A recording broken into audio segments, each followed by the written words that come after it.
Dowladda tababarka macallimiinta dugsiyada Qur'aanka Kariimka ah iyo macaahida shareecada ayaa lagu qabtay hoolka shirarka ee Jaamacadda Al-Bayaan. Tababarkan waxaa soo qaban qaabisay mu'asasada Karam ee horumarinta dacwadda iyo arrimaha bulshada ee gobolka Maroodijeex. Tababarkan oo ujeedadiisu ahayd kor u qaadista xirfadda macallinimo ee mudarrisiinta wax ka dhiga dugsiyada Islaamiga ah ee xaafadda New Hargeysa, sidii macallimiinta Qur'aanka Kariimka ah dhigta awoodooda wax dhigiseed kor loogu qaadi lahaa, sidii ardayda dugsiyada Qur'aanka hanaanka wax loogu dhigo loo hagaajin lahaa, iyo in macallimiinta lagu tababaro xirfadaha habboon ee dacwadda dadka loo gaarsiiyo. Guud ahaan tababarkan ayaa mu'asasadu u soo qaban qaabisay sidii maamulayaasha iyo macallimiinta dugsiyada Qur'aanku dhigista shareecada iyo gudbinta dacwadda isugu dhexwadi lahaayeen. Tababarkan waxaa soo jeedinayay Sheekh Maxamed Ibraahim Jaamac, hoggaanka Jaamacadda Al-Bayaan, Sheekh Cabdilbaasit Sheekh Axmed, iyo Dr. Ciise Maxamuud Cabdilaahi, iyaga oo macallimiinta u soo jeediyay talooyin wax ku ool ah kana caawinaya intay ku jiraan wax dhigista, dhisidda akhlaaqda ardayda, kobcinta garaadka ubadka, iyo kor u qaadista hanaanka fidinta dacwadda. barnaamijka waxaa isku soo dubariday oo soo habeeyay mu'asasatul Karam lidacwati wa tanmiya ee ka shaqeysa wacyigelinta iyo arrimaha bulshada ka shaqeysa. waa mu'asasad ka jirta guud ahaan Jamhuuriyadda Soomaaliland lixdeeda gobolba ka howlgasha oo ka shaqeysa weeye. waxaa si gaar ah u soo abaabulay laanta ama faraca gobolka Maroodijeex, gaar ahaan guddiga xaafadda Gacan Libaax ama xaafadda hadda aynu deganayno New Hargeysa ayaa isku soo dubariday barnaamijkan soo abaabulay. barnaamijkan ujeedada iyo hadafka laga lahaa wuxuu ahaa kow, in macallimiinta Qur'aanka ku howlan ama dhigta macaahida lagu barto culuumta sharciga in aqoontooda xirfadeed kor loo qaado, oo macallinka bal fahamsiin karo ama la soo gaarsiin karo heer macallinka ma waxa laga rabaa inuu maadadiisa Qur'aanka kaliya ku eekaado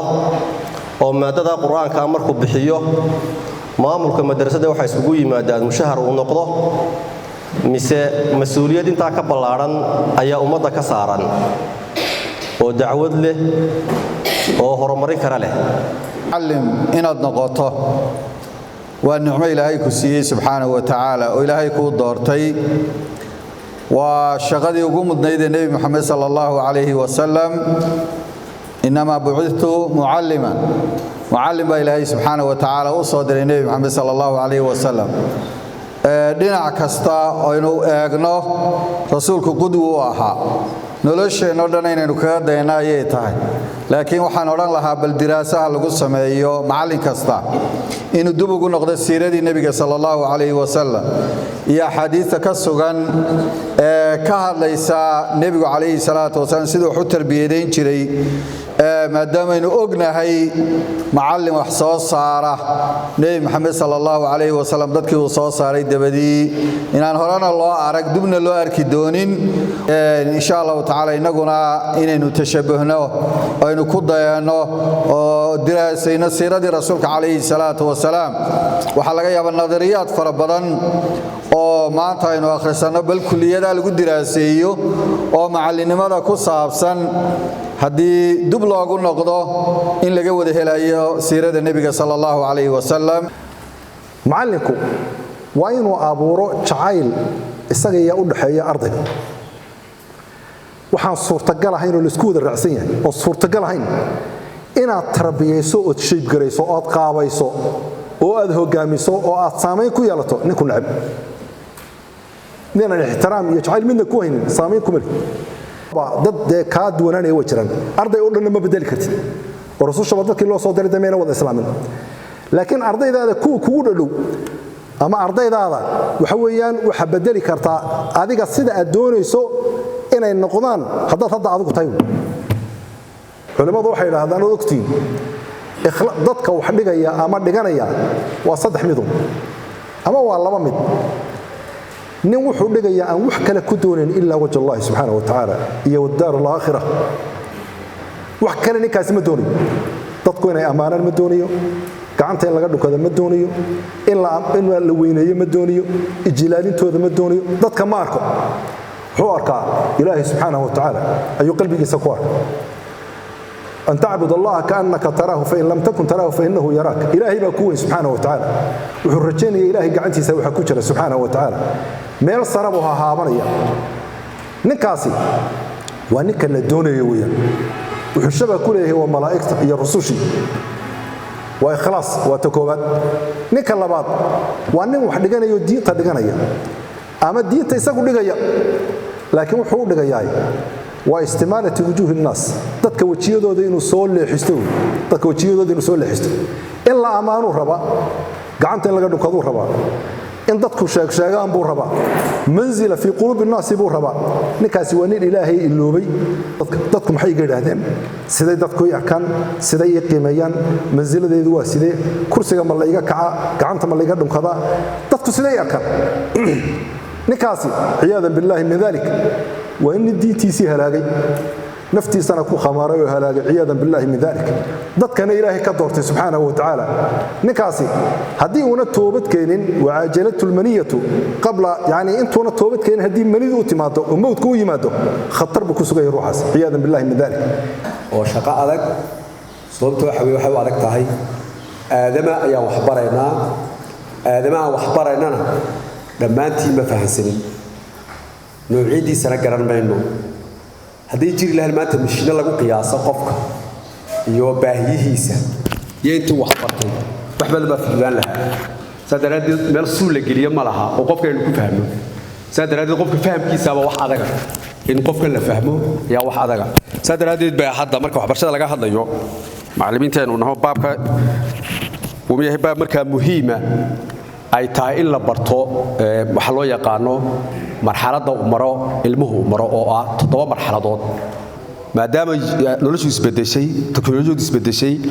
وحبايهن إن يسبدلان قوابها وحلقوا برنايو أيضا العبشة أو وحبرشة إلا عوضة معلم كليدي مالها معلم كاله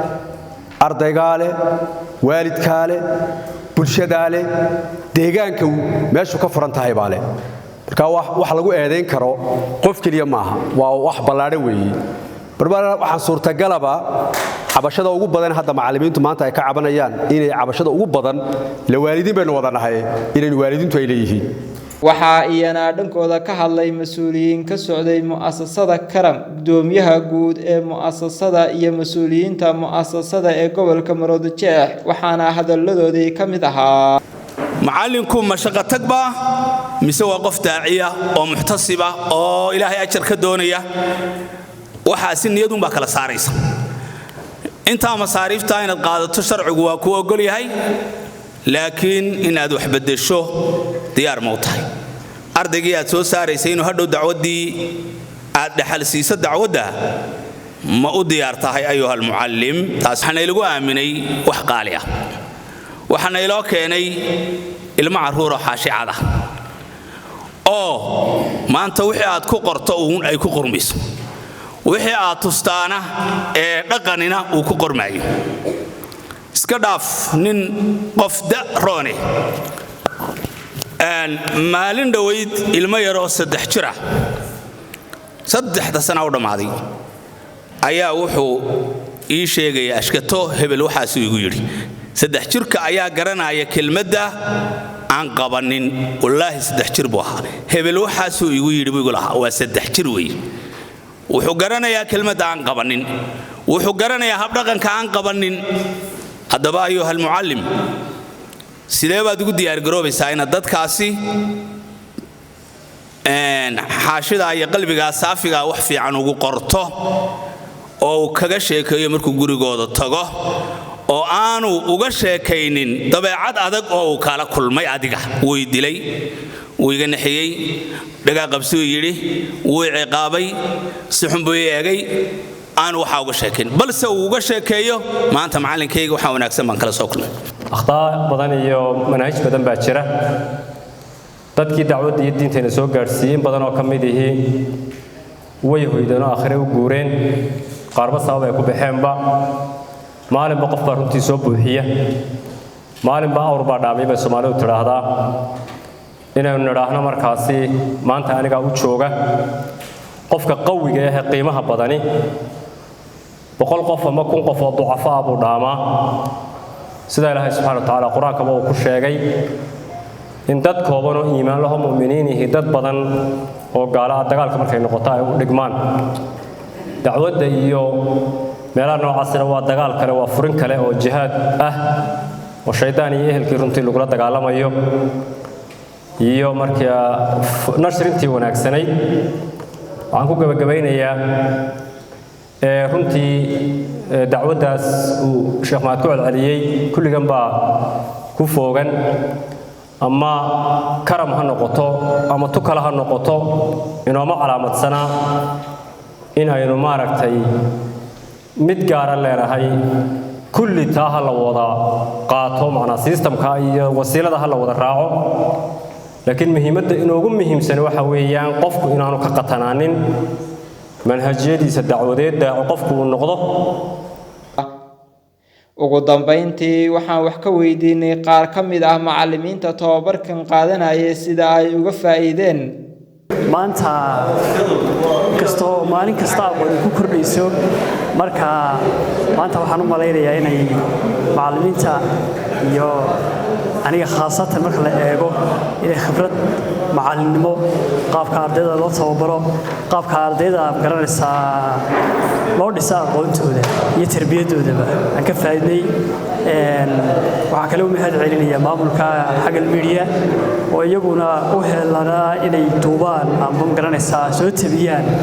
tababarada macallimiintu ay bixinayaan dakatiradu